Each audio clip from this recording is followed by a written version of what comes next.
Da na ɗauki shawarar mahaifiyata, da ban kasance mai nadama ba.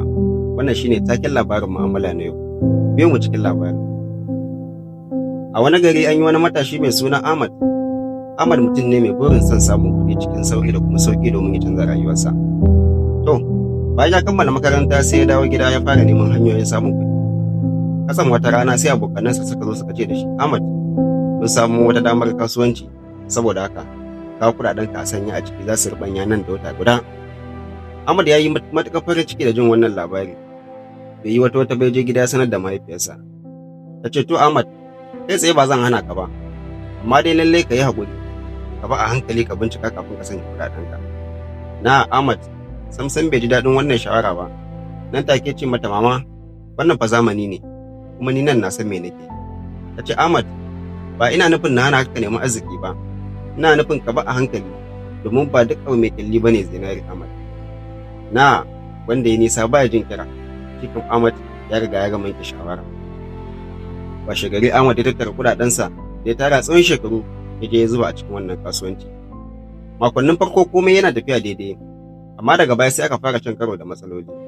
Daga bisani ma waɗanda suka kafa wannan kasuwanci suka gudu. Kuɗaɗen Ahmad suka salwanta.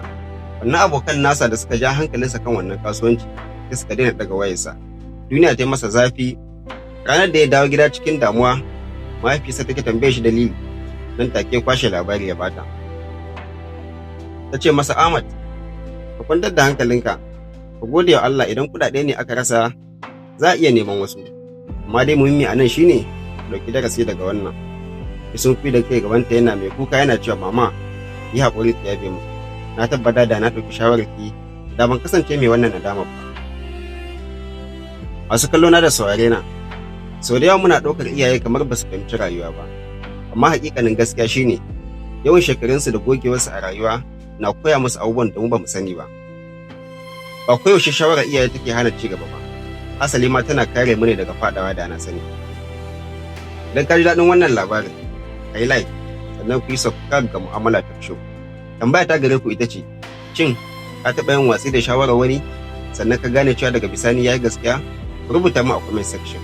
Sunana Ibrahim Ismail Salanta, Mu'amala Talk Show, ta ku ce.